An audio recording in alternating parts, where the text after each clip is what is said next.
Welcome to Stuff You Should Know, a production of iHeartRadio.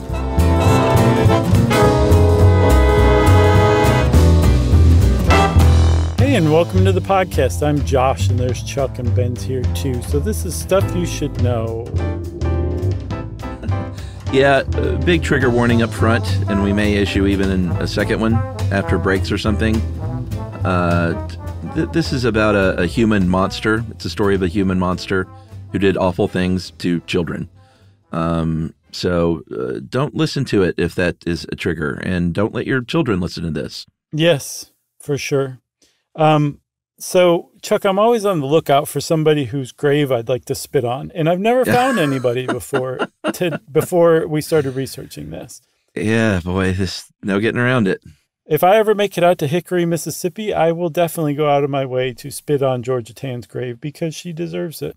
Yeah, we'll get to her sort of upbringing here in a sec, but just very quickly, Georgia Tann was a woman who worked in social work, and she made a long and wealthy career, got rich by kidnapping babies, falsifying birth records, stealing kids from generally poor families, uneducated mothers, and selling them to rich people. Yeah, she was hands down the wealthiest social worker to ever live. Yeah, I'm having a hard time already. So, Chuck, let's set the scene a little bit because, the idea of adoption is not that old in the United States. For a very long time, if you were orphaned, if your parents abandoned you, whatever led you to this position where you were no longer under the care of a grown-up, you were extraordinarily vulnerable. If you were lucky, relatives might take you in. Yeah. Maybe a kindly neighbor. But you were also very much at risk for basically becoming somebody's indentured servant. It was like without that whole idea of that's what became of orphans, we wouldn't have Dickens today, basically. Yeah, for sure. There were a lot of, we've talked a lot about sort of the movement after industrialization from more rural farming communities to the city. That increased a lot of the rate of orphans in cities, because in a lot of these poorer neighborhoods, you had outbreaks of cholera, you had yellow fever. A lot of these urban communities were decimated, killing parents, leaving a lot of children behind, abandoned. One thing that happened during that period was something called the Orphan Train. Starting in 1854 for about 65 years, about 150,000 orphan kids were shipped from the Northwest in cities to rural towns. But again, most of the time it looked more like a slave trade than like they weren't being adopted as family members. They were being kind of auctioned off at train stations and lineups. Yeah, they were basically adopted as hands. I wanted to say hired hands, but I don't think they were hired. In some cases, they didn't even get room and board. Like if you were fostered out, if you made it into a foster home, you very often had to work to repay the family for your care. Yeah. So this was how it was for a very long time. Adoption it didn't click with Americans in particular, at least, because kids that were in that situation were viewed as like inferior, morally inferior, potentially genetically inferior. It was a very mean time. So you didn't want those kids. You didn't want to bring them into your family. And it wasn't until I think about the 1930s that the idea of adoption, as we understand it today, where a couple or a family want to include a child that's not biologically theirs into their family, that's less than a century old, that concept in the United States. Yeah, kind of like adoption as we know it. If you were out of wedlock, it's horrific to think of how we thought of these kids and the women that were in that situation. Just recently, I went to Memphis, and that's where this story takes place. Is where my mom grew up and her family, and so we went there on a trip to kind of show my daughter where Gran grew up and her high school and all that stuff. And At one point, we were driving through a neighborhood, and my mom was like, "Oh, there's the old house for unwed mothers." And I was like, "Wait, I've heard that term. What is that?" And she was like, "If you were pregnant out of wedlock, then there's a very good chance that you were sent to live in a house, kind of removed." Yeah, and you told the neighbors that your daughter went off to stay with relatives to help a sick aunt or something like that, and then she would come back 10 months later, and everybody would move along like there was nothing, nothing had happened, but there would be a child out there in the world that was no longer with her. Yeah. So that's the sort of stage that we set for when Georgia Tann came into the world. Was born in 1891 in Mississippi, raised in Hickory, Mississippi, was the daughter of Beulah and George Tann. Her father was a very prominent judge. Part of his job as a judge back then, because of the way things were, was placing kids, finding homes for orphan kids and abandoned kids and neglected kids. And because, like we said, adoption wasn't such a big thing at the time. So that was part of his job, was placing these kids sometimes in foster homes, sometimes with families who, sometimes it was a great situation, but not always. And sometimes just to the state asylum. And also the idea of what you think of in that old timey orphanage where there's nuns walking around, that was a real thing. Charities often ran homes for children, orphanages. Yeah. But it wasn't any place you wanted to be. Although it was, I suppose it was better than the alternative in a lot of cases. But I think that you were just so vulnerable that that's not something you could say across the board. I'm sure there were kids who were better off fending for themselves on the street than in some of the homes that they were put in or some of the orphanages that they stayed in. There was just nobody was looking out for them. Yeah, for sure. So in 1906, when Georgia was 15 years old, this is kind of how she, I guess, got the idea for all this. She met a couple of orphan kids, a 5-year-old and a 3-year-old, from her father's court. And she, a 15-year-old, talked a wealthy local couple into adopting them.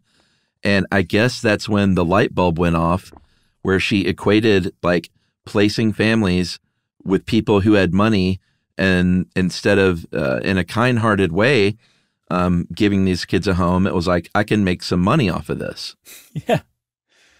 That's crazy. That's a crazy thought, but that was basically the germ of this whole thing. It's a crazy instinct, Yeah, but it says a lot about her. I think that was very much her instinct, and I think it says everything you need to know about her. Not only did she have that thought, she ran with it. Yeah. Initially, she was going to become an attorney, and she passed the Mississippi bar, but either her father forbade her from following that and sent her off to be schooled and to become a concert pianist, or it was just socially, a woman couldn't be an attorney. I'm not sure which one was the case, but either way, she didn't end up being an attorney. She also didn't end up being a concert pianist. She ended up becoming a social worker. And her first gig was with Mississippi, I think the state of Mississippi, basically working as a social worker, visiting homes, and very quickly stealing babies to sell herself. Right out of the gate, she basically started the scam that she would later become famous for. Yeah, there was a woman named Rose Harvey, which, some sources say it was her very first, sort of field visit. Others say it was just early on, but at any rate, she visited Rose Harvey, who was young. I've seen that she was widowed, but I also saw that the father of her kids was forced to sign a false document basically stating that she was an unfit mother. I think it was her father. Oh, it was her father? That's what I got from it, yeah. But I could also be confused that they were... Yeah, I thought it was Onyx's father, but either way, it's no less reprehensible either way. But Georgia Tann found Onyx, who was a 2-year-old boy playing at the house, basically walked in and kidnapped this kid. Just walked out, put the baby in her car, got her father, the judge, after a member of her family signed that she was an unfit mother, and had the boy listed as an unfit child, or I'm sorry, an abandoned child, And that was it. Very sadly, Rose Harvey was even able to muster up the money to hire an attorney, but she was ill. She had diabetes. She was not doing well. She's very ill and just stood no chance basically against that system. Yeah, and in particular, the father of Georgia Tann got involved and was like, this is not happening. Like, do not let this case go forward. Like, he was a judge in the 1900s Mississippi. Yeah. Like, I'm pretty sure he could make that happen. So, yeah, like you said, she never had a chance. But either because of that particular case or another similar case, or potentially because Georgia Tann was actually she had a lifelong partner, another woman, who was a childhood friend, and they actually, I guess, fell in love and spent the rest of their lives together. That is also possibly one of the reasons why they got out of Mississippi. But eventually, I think in the early 1920s, they left Mississippi, they landed in Texas, and then ultimately ended up in Memphis a short time later. But very bizarrely, in the interim, her partner had gotten pregnant by a man out of wedlock and had a son named George. So now they had a son. And then Georgia adopted a girl named June. So they built a little family. But when you know more about Georgia's view on kids and adoption and how she really viewed it, it's really strange to me that she ever did it herself. Yeah, for sure. This is another story, too, that also, like, a lot of times things happen in history just because of when they happened. Mm-hmm. She was definitely fired from her job for doing what she did. Like, she may have left also because of her relationship, but she was fired, and it was a time where, like, no one knows. You can just move a state over and start over, and it's not like there's really no way. Like, if she didn't list them maybe on a resume or whatever, or, you know, who knows even how it worked back then, she would not have been able to get work elsewhere, which is still a problem today. Yes. With God, that terrible story about the fake doctor who just kept practicing in different states. Mm-hmm. It was a podcast. I can't remember, Dr. Death, I think. Mm-hmm. But it's amazing, even with technology today, that can still happen, you know? Yeah. And also, one of the things that I found from researching this is that the secrecy that developed at this time around adoption that's still around today, we did a short stuff on it, I think, right? That still is keeping kids in this system vulnerable to exploitation and predation, and including essentially private sales. Rehoming, I think, is what they call it. Should we take a break? Let's take a break. All right, we'll take a break. Going to go wash our mouths out with soap. We'll be right back.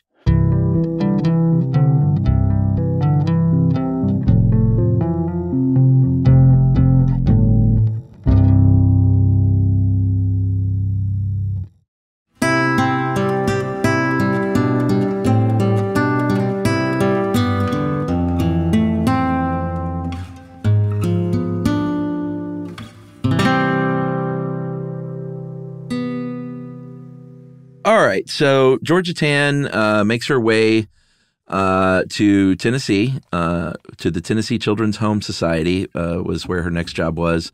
And from 1924 to 1950, a span of 26 years, she kidnapped and sold more than 5,000 kids. And as you said before, she made millions of dollars. From what I saw, she made around $1 million in her time, which is equivalent to something like 11 million today. And she sold these kids to some really high-profile customers. A lot of them were in New York, a lot of them were in California, and some of them were stars. Like Joan Crawford adopted twins from her, apparently. Yeah, and this is, if you saw the movie Mommy Dearest, this was not that girl. I believe that was Christina, who was also adopted. But these were her later adopted daughters, Cynthia and Kathy. But also Lana Turner, Dick Powell and June Allison, Pearl Buck, the author, and then in a very weird and sad twist, a guy that we worked with, Ric Flair, the wrestler, was one of these babies. Yep. Which is just crazy to think about, and obviously has deep emotional trauma, but I think he elected to not sort of find his biological family, right? Yeah, his biological brother reached out to him, and he's like, I don't really want to strike up a relationship here. Like, oh man, he's like, what are we going to talk about? I think is what he said. But yeah, he said that in addition to that, it like just the trauma from it is still with him, obviously, because he was stolen from his family. Like, these kids were stolen from their families. In some cases, their parents spent the rest of their lives looking for them. But because of the way that these adoptions were carried out, there was no paper trail that these people could access to find whatever happened to their kids. Yeah, absolutely not. She made sure that happened. She very much was of the mind, like we mentioned earlier, that like some of society viewed these kids as less than. She was 100% down with that line of thinking. She thought that poor single mothers were damaged goods. She called them breeders. She called them cows. She thought they were genetically inferior. She used marketing tactics. She was a fraudster. But all of this like worked. You don't adopt out 5,000 children without working really, really hard to do that. Using the most, in her case, the most reprehensible tactics you can imagine. Yeah.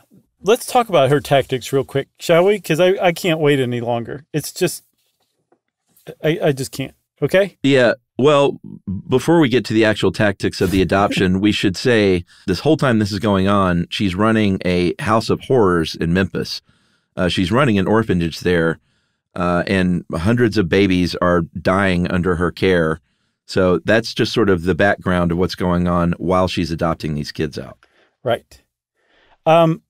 And we said that adoption wasn't really kind of a thing in the United States until about the 1930s, and it started to kind of spread. Here's the big twist about this whole thing. The reason that we have adoption today, the way that it is, like the fact that childless couples will go, take a kid into their life and you're my family now. You're our family. She started that. Like, you can trace that almost single-handedly back to Georgia Tann, which in a way like kind of complicates her legacy, but really doesn't, because the stuff she did was so despicable that even that can be, you can't even consider that like a mark in her favor. It just immediately is overwhelmed by all the horrible stuff she did.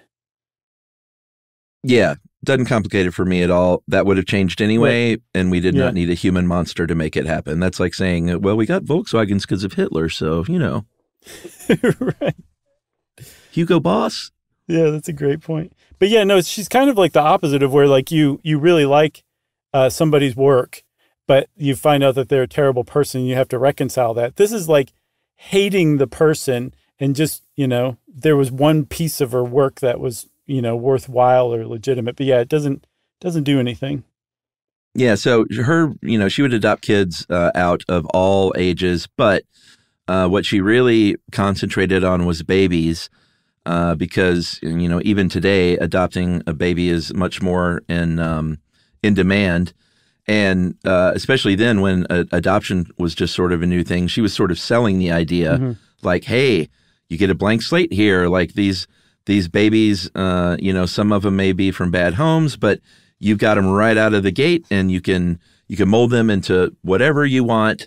And that's when she wasn't lying about who the parents were, because she also did that and would say things like, there was a one-night stand basically between a socialite and a doctor, and it was just a big mistake. But you should see their genes, incredible genes. One of the other things she was very well known for, especially in Tennessee, was that every Christmas she would take out advertising space in the Press Scimitar, the Memphis newspaper.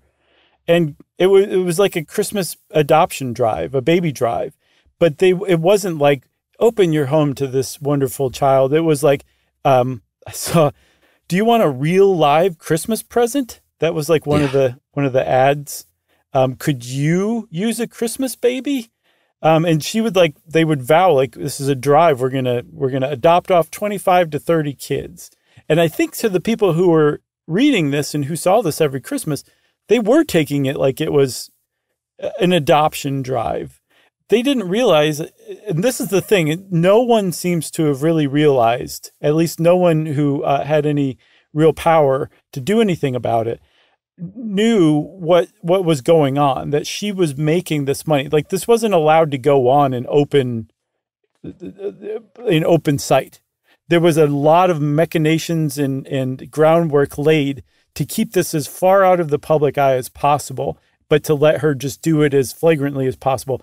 The general person who was aware of her didn't know what she was doing, I should say. No, or like you said, they thought that, they thought she was a hero. Right. They didn't realize she was selling kids openly in the newspaper every Christmas. Yes, after kidnapping them. Right. So financially, and this one is a little hard to parse out. I've seen different things, but what I think I found the reality, which was in the state of Tennessee at the time, it was supposed to cost $7 for an in-state adoption and about $700 to $750 out of state. And I saw that she was charging more like, I think 80% of her adoptions were New York and California to wealthy families, about $5,000 instead of $700, which is close to 90 grand today. Yes, for sure. Yeah, that was, I think, average was about $5,000, or was that the height of the whole thing? Was that as much as you would pay? I'm not sure. I just saw $5,000. So the whole thing, again, it's really tough to I'm not going to hammer on this because it's just so nuts, but through those Christmas drives, through introducing the concept of adoption, it started to spread in Memphis, in Tennessee, in the South, and it actually spread out of the South. This trend of adoption grew out of the South in the 1930s and 40s, again, because of Georgia Tann. And then it just spread and kept going. But from the outset, she targeted wealthy customers, clients. You can't really call them anything else in New York and California, like I said. But there doesn't seem to be any evidence whatsoever that any of the adopting parents knew that their kids were anything than what she was presenting them as, which was kids from good backgrounds, like you said, maybe a one-night stand, and the parents had willingly given them up. That's what they thought they were getting. And that the fact that they had to pay through the nose for them just meant that these kids were like that desirable. Their genes were that good. And it's ironic to me because you don't think of the South as being much of a trendsetter, but it set the trend of adoption in the United States. It started in the South and just kind of spread from there. But out of the gate, she targeted adoptive parents, wealthy ones in New York and California. Yeah, for sure. We already talked about the kidnapping. She would sometimes she would drive around in a limousine in a neighborhood, so kids could run out to her car that were all excited and take them. She would, and this is, I'm having a hard time even reading this part, but she would go to new mothers who had just given birth in the hospital and tell them that their infant was dead and steal the baby. Yeah, that was a common trick. Another one was she would present mothers who'd just given birth who might still be under the effects of anesthesia or something like that with papers and said, just sign these. These are like, standard paperwork for having a baby. And they were actually full adoption papers. So even if you could say you stole my baby, there were cases where she could point to paperwork that said, no, you signed your kid away. Sorry. Clearly you're crazy, essentially. She also had a network of nurses. She was in some cases present in the hospital and spoke with some of the mothers, but she also had nurses working for her that would either trick the mothers themselves or would just outright steal babies from nurseries. Yeah, nurses and fake people dressed as nurses. Yeah. It's literally not her the whole time. This is a very, very big operation. Mm-hmm. So, earlier when you said no one in power to stop it, no one in power that wasn't on the dole. Yeah, and in particular, there was one woman, a judge named Camille Kelly, one of two women judges in the South at the time, who was a progressive and a juvenile court judge, and she was fully in Georgia Tann's pocket, fully cooperated. There's a writer named Barbara Raymond who wrote probably the most exhaustive account of this whole horrible chapter of American history. And she estimated that Judge Kelly, supplied Georgia Tann with about 20% of the kids that she kidnapped. So that would put it at about 1,000 kids that Judge Kelly essentially handed over to Georgia Tann to steal and sell. Yeah, and that's things that Judge Kelly was doing as far as bending the rules, sealing adoption records, signing off on false paperwork, stuff like that, and fraud, to driving around herself. There was supposedly a Catholic orphanage in Memphis where the nuns would hide what they called the prettiest children whenever Judge Kelly pulled up outside. Yeah. Just unbelievable. It is super, super just terrible. I saw an interview with a woman who is now today and has been for a while trying to connect these people to their original biological families if they want to see them. Her name is Denny Glad. And she was asked what she would say to Georgia Tann. And she said the exact same thing I wanted to say, like how could you do this? Like, what was your mindset that allowed you to do this over and over again? Because as bad as kidnapping got, as bad as just the corruption that was associated with it, and in stealing and selling babies, some of them were not adoptable. So she had them on her hands. And as just looking at these kids as products, if you had a bad product, why would you sink any more money into keeping that product around if it wasn't going to make you any money? And so the kids who stayed at the home with her, they were often malnourished. Sometimes they would starve to death. If they had any medical issues, they would go untreated. They wouldn't get medicine. They were just left to die, essentially, because they weren't worth the investment as far as Georgia Tann was concerned. And her entire job was to help kids like that. But kids like that couldn't be sold, so they didn't deserve any of her time or attention or funding. Yeah, and this is a horrific statistic, but the death toll at her orphanage is estimated between 500 and 600 kids, obviously most of them infants and babies. And this is staggering, but it was so many children died under her care. She may have actually affected the infant mortality rate in Memphis because in 1932, 8 years into her stint there, Memphis had the highest infant mortality rate in the country. Yeah. I know that's no accident. So one of the other things, too, is she wasn't reporting these deaths. She reported 19 children's death.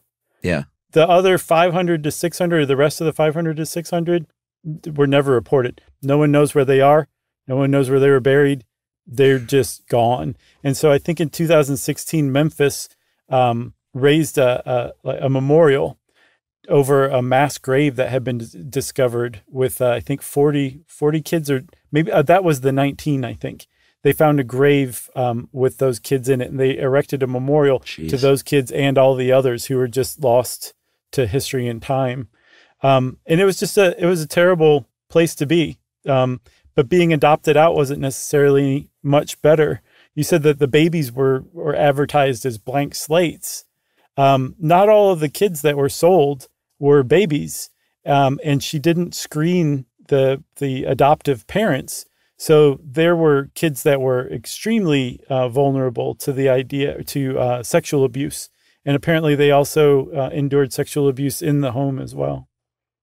Yeah, and the mental damage of being ripped away from your biological family. Yeah, that too. So I say we take a second break and we must muster the will to finish this thing. Yeah.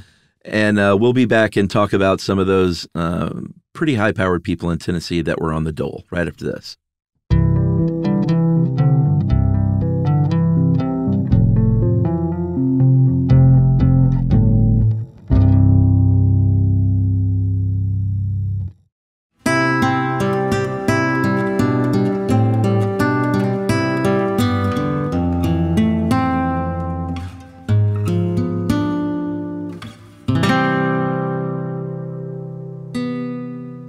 All right. So I want to say, I guess we've made it through the worst part, but it's not like anything gets much better.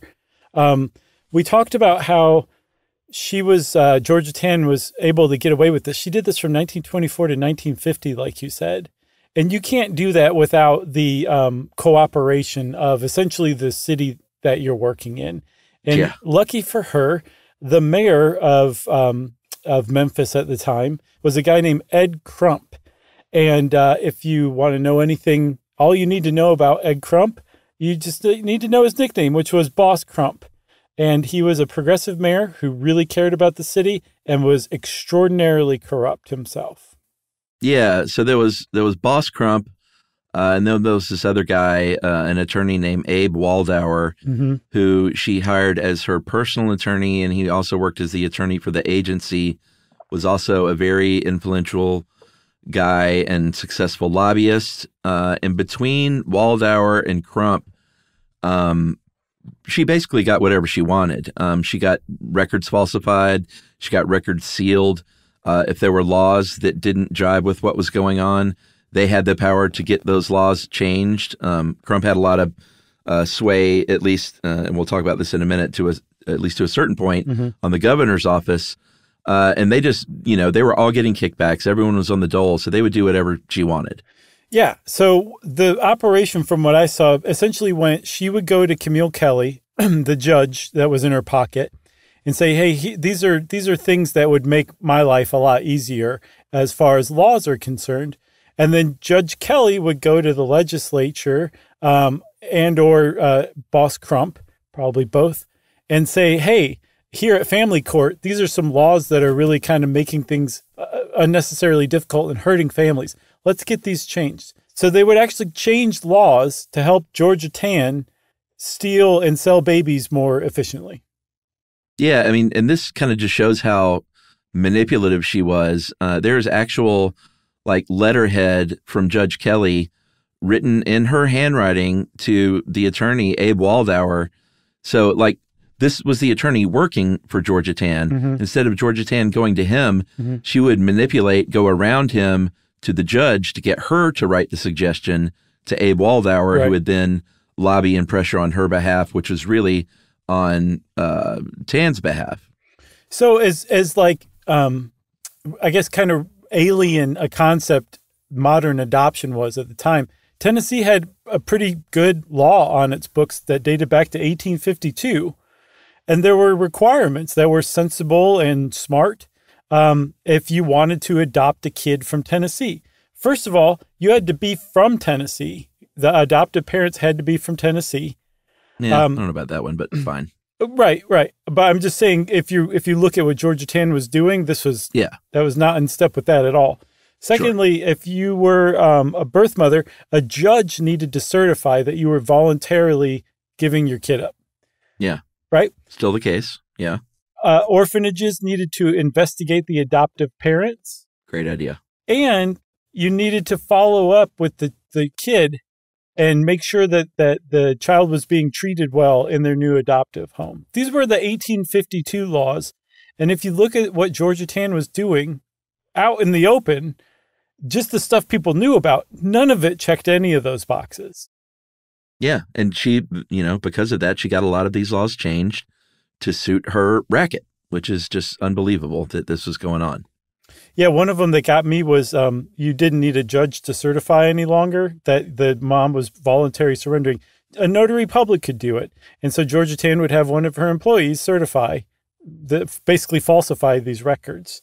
There was another thing that was a really important outcome of all of this, and that is that she lobbied for secrecy in adoption. Her whole premise was that it saved unwed mothers the shame and social stigma of being known as unwed mothers, publicly having files open, available to the public, showing that they had had a child out of wedlock, and that was in the family's best favor for these records to be sealed. That's still what people say today, that there's in states where secrecy is still a thing in adoption, it's to protect the biological parents' rights in case they don't want to be found, right? That aside, all of the Is that still a thing? Yeah, in some states. I think California still has really strict secrecy laws around adoption. Oh my God. I thought that was just for old adoption records. No, so that's like the current thing? No. I'm sorry. Starting in about the 80s, that it opened up. Adoption became much more open, but it didn't retroactively affect anybody whose adoption took place before the 80s. Yeah, okay. But those laws are still on the books. So those people are still have their records sealed, and that includes Georgia Tann's kids. But all that aside, that whole quandary and argument about whether that's a legitimate way to do adoption or not, that had nothing to do with why she wanted to do it. She wanted to do it because once she got those records sealed, and she soon was able to do that as a matter of course after that law was passed, there was no finding the kid any longer. And like you legally could not get your hands on any records that would lead you to your biological kid. They were just gone. Yeah, well, and not more importantly, but more commonly probably, that kid can't find their parents. Yes. Their biological parents, that is. Yeah. And then even if you did, I think, get your hands on the records, she so frequently monkeyed with the records and falsified them that they might not even lead you to your birth parent to begin with. Yeah. So we would love to tell you that there was an ending to this where Georgia Tann was made responsible for her crimes. Mm-hmm. Sadly, that is not the case. I mentioned earlier that Crump eventually had less sway over the governor's office. That was in 1950 when Governor Gordon Browning became governor, started getting these letters from people talking about Georgia Tann being blackmailed, keep silent, things like that. So Browning launched an investigation into the orphanage headed by Robert Taylor, special counsel. But here's the thing is Georgia Tann had very aggressive uterine cancer, was dying fast, and Browning held off on making all this public until she died on September 15th, 1950 at the age of 58. Yeah, which is like, it really ticks you off about Browning. Like, why would you extend any modicum of courtesy to Georgia Tann at all? But Browning's general motivation for this wasn't to prosecute her. It was to embarrass Boss Crump and to erode some of his political clout. Because he was so powerful, he could like get governors elected. Like he was a really powerful mayor. And so this really helped like embarrass him. And he just became illegitimate in a lot of people's eyes when this came out, that this was happening under his watch. And how could he possibly have not known about it? So that was one reason why he held it back, because Boss Crump was still going to be around after Georgia Tann died. Luckily, in my eyes, a couple of reporters from different newspapers in Memphis got a hold of the story, and they broke it before she died. Yeah, I think, just a couple of days before she died. So I like to think that there was some great shame visited upon her. Who knows? I doubt it, because I think she felt justified the whole time, because her whole deal was, I'm taking these babies out of these houses where these undesirables shouldn't be having kids to begin with. Yeah. You know? And so what if I make some money? I'm going to a lot of trouble. I just looked up Boss Crump for the first time for some reason. I didn't look it up earlier. Did you see him? He looks more like Boss R. Crump. He looks like you would think he would look, basically. So that investigation that Robert Taylor headed up led to a lawsuit from the state of Tennessee against Georgia Tann's estate. And apparently, so we said that she was in a lifelong relationship with her partner, Ann Atwood, who supposedly was a good person. She just happened to love a monster, I guess. I don't know.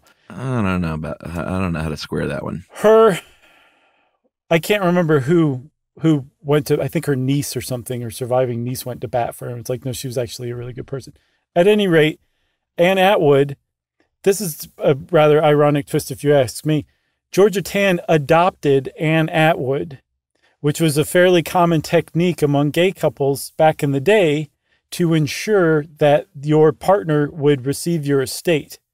So Georgia Tann, the woman who would steal babies and sell them out for adoption, popularized adoption in America, adopted her partner in her old age a couple of years before she died.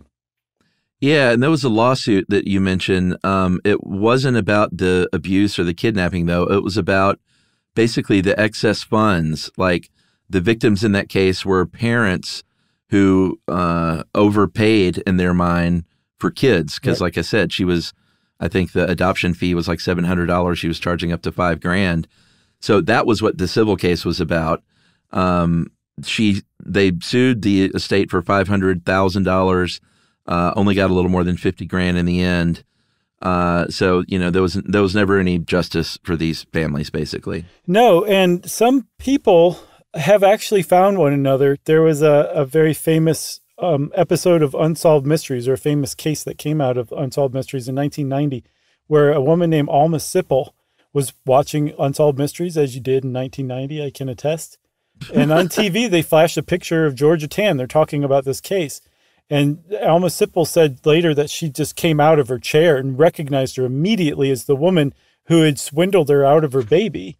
And from watching that, they ended up reuniting. She reunited with her birth daughter named Sandra. And then there's a few other people who have worked to successfully find their biological family. And again, Denny Glad has been really instrumental in trying to sue Tennessee into opening up these records, in particular for Georgia Tann's victims, so that they can find their biological families. And her organization is called Tennessee's Right to Know. Joan Crawford's daughters found their biological family. Oh, yeah? Yep, those two girls did. And hey, you made me laugh in that last bit. You got one laugh out of me in this episode. When you said watching Unsolved Mysteries, as you do in 1990, I can attest. You like that, huh? You got a chuckle. I didn't think I was going to laugh at all. Okay. Well, then Good work. This episode's finally complete. If you want to watch a movie, there's a TV movie from 93 called Stolen Babies, a little on the nose, starring Mary Tyler Moore. She won an Emmy. I'm told the reviews I read, said she was pretty remarkable in that role. I saw an ad for it. She looked pretty. She did Despicable really well. Sure. Mary Tyler Moore can do that. She's got range. And Leah Thompson was the woman who opposed her. I'm not sure if she was based on anybody or not. Oh, 93. Oh, yeah. I guess that's right in her wheelhouse. And if you're like Stolen Babies, that's a great band name. Well, you're a little late to the party because there actually is a band called Stolen Babies. Of course there is. So, actor and a movie developer, Octavius Spencer, who is wonderful, optioned that book that we were talking about. Who was the author again? Barbara Bizantz Raymond. And the book she wrote was Baby Thief, The Untold Story of Georgia Tann, The Baby Seller Who Corrupted Adoption. It's a long title. But I was kind of curious because Octavia Spencer, I wasn't surprised. I was just like, I wonder, if she was adopted or has adopted, like if there was just some pull for this story for her personally. And that is not the case. But she did play an adoption caseworker in a movie a few years ago, that movie, which I didn't see, Instant Family with Rose Byrne and Mocky Mock. So maybe just being in that role kind of, I know that she studied and interviewed a lot of adoption caseworkers, so that may have just sort of piqued her interest. Yeah, maybe so. Well, if you want to know more about Georgia Tann and you can stomach it, there's some stuff out there to read on the internet. But you will probably keep running into Barbara Raymond's book, so you might as well just read that and get it over with. And since I said that, it's time for listener mail. Another Peanuts email. There's going to be 3 total because we got a lot of great emails about the Peanuts. It's a trifecta. Episodes. But the best one is coming soon. But this one's pretty good because it's an actual correction on something I said, Josh. Mm-hmm. Hey guys, Peanuts episode was awesome. Grew up with a series of Peanuts, and they were pretty much the only thing I read as a child. I'm so glad you reminded me of so many little details. The only thing you guys said that was wrong, and Lish here didn't call me up, but I remember saying this, was that Sally was the one talking about her naturally curly hair. I totally got that wrong. That was Frida. Oh, really? Yeah, Frida had the red curly hair, and she's always going, my naturally curly hair, because I think she was kind of crushing on Charlie Brown, which obviously wouldn't have been Sally, so I just got that all wrong. I see, I got you. Anyway, you guys are great. I hope you do occasionally do podcasts into your 90s, at least. Thank you for your research, dedication, and great sense of humor. Plus, I was born in 1971, so Chuck and I often sync up to your memories. And that is from Lish. Lish, with the brain meld on Chuck. How's that feel? Feels great. Well, thanks a lot, Lish. That was a great Peanuts email. I can't imagine what the third in the trifecta is going to be, if it's even better than that, Chuck. I can't imagine. I think you know, but unless you didn't see it. I don't know if I did or not. I'm going to have to go sort through them. I'll just say The Wall. Oh, yeah, okay. I do know the one. Yeah, you got it. That was a good one. If you want to be like Lish and get in touch with us, you can send us an email too. Send it off to stuffpodcast@iheartradio.com. Stuff You Should Know is a production of iHeartRadio. For more podcasts from iHeartRadio, visit the iHeartRadio app, Apple Podcasts, or wherever you listen to your favorite shows.